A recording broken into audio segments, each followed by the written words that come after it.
absolutely satisfied to define cause in terms of concomitant change. Read Mach, Pearson, Ostwald. The original of the notion of causation is in our interpersonal experience, and only there can causes in the old-fashioned sense be directly observed and described.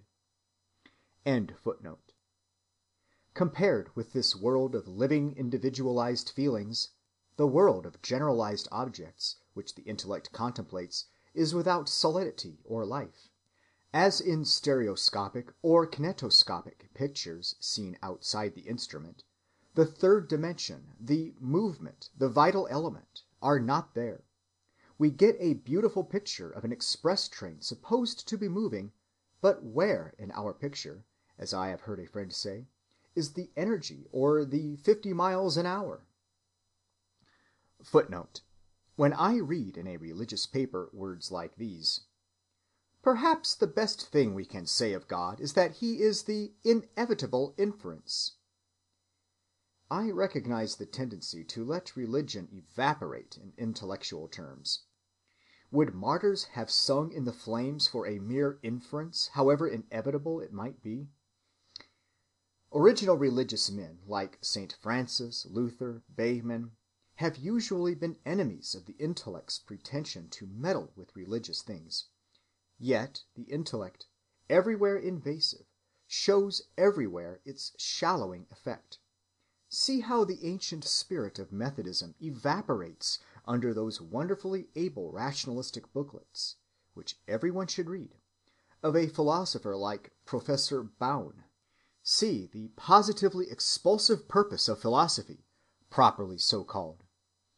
Writes M. Vachereau, "Religion answers to a transient state or condition, not to a permanent determination of human nature, being merely an expression of that stage of the human mind which is dominated by the imagination.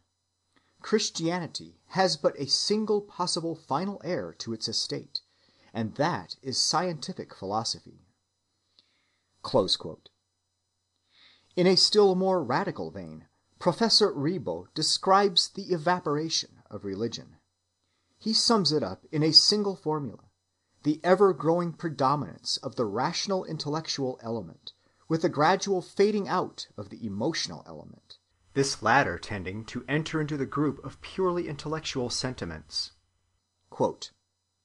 "Of religious sentiment, properly so called, nothing survives at last save a vague respect for the unknowable X, which is a last relic of the fear, and a certain attraction towards the ideal, which is a relic of the love, that characterized the earlier period of religious growth.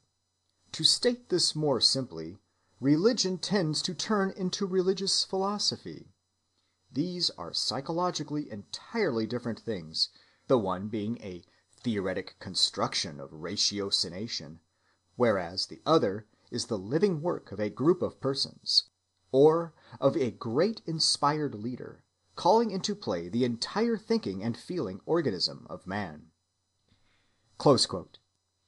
I find the same failure to recognize that the stronghold of religion lies in individuality in attempts like those of Professor Baldwin and Mr. H.R. Marshall to make it a purely conservative social force. End footnote. Let us agree then that religion, occupying herself with personal destinies and keeping thus in contact with the only absolute realities which we know, must necessarily play an eternal part in human history. The next thing to decide is what she reveals about those destinies, or whether indeed she reveals anything distinct enough to be considered a general message to mankind. We have done, as you see, with our preliminaries, and our final summing up can now begin. I am well aware that after all the palpitating documents which I have quoted, and all the perspectives of emotion-inspiring institution and belief that my previous lectures have opened, the dry analysis to which I now advance may appear to many of you like an anticlimax, a tapering off and flattening out of the subject, instead of a crescendo of interest and result. I said a while ago that the religious attitude of Protestants appears poverty-stricken to the Catholic imagination. Still more poverty-stricken, I fear, may my final summing up of the subject appear at first to some of you. On which account I pray you now to bear this point in mind, that in the present part of it I am expressly trying to reduce religion to its lowest admissible terms, to that minimum, free from individualistic excrescences, which all religions contain as their nucleus, and on which it may be hoped that all religious persons may agree. That established, we should have a result which might be small, but would at least be solid, and on it and around it the ruddier additional beliefs on which the different individuals make their venture might be grafted, and flourish as richly as you please. I shall add my own over-belief, which will be, I confess, of a somewhat pallid kind, as befits a critical philosopher. And you will, I hope, also add your over-beliefs, and we shall soon be in the varied world of concrete religious constructions once more. For the moment, let me dryly pursue the analytic part of the task. Both thought and feeling are determinants of conduct, and the same conduct may be determined either by feeling or by thought. When we survey the whole field of religion, we find a great variety in the thoughts that have prevailed there.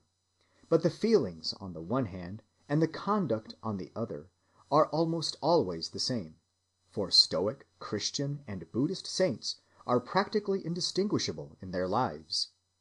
The theories which religion generates, being thus variable, are secondary, and if you wish to grasp her essence, you must look to the feelings and the conduct as being the more constant elements.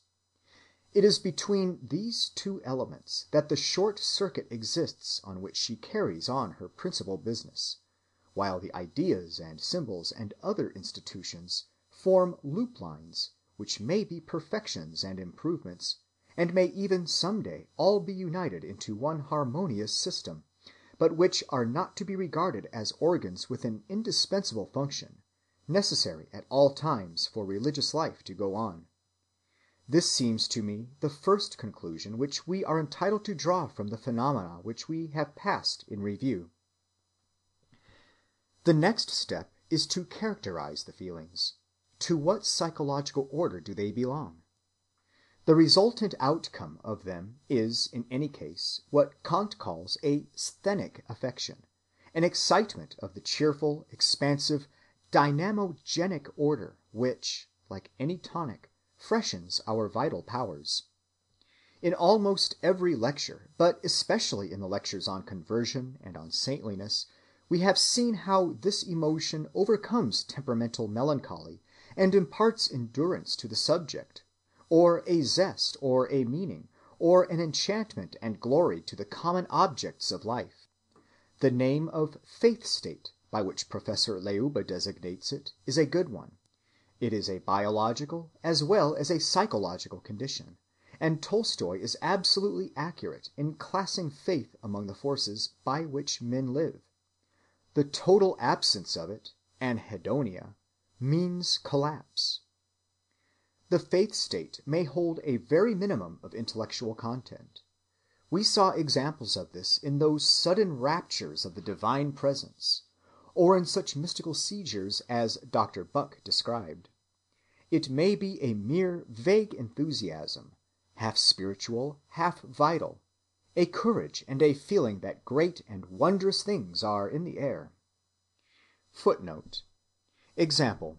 Henry Perivet writes to Gratry, quote, "I do not know how to deal with this happiness which you aroused in me this morning. It overwhelms me. I want to do something, yet I can do nothing and am fit for nothing. I would fain do great things." Close quote. Again, after an inspiring interview, he writes, quote, "I went homewards intoxicated with joy, hope, and strength.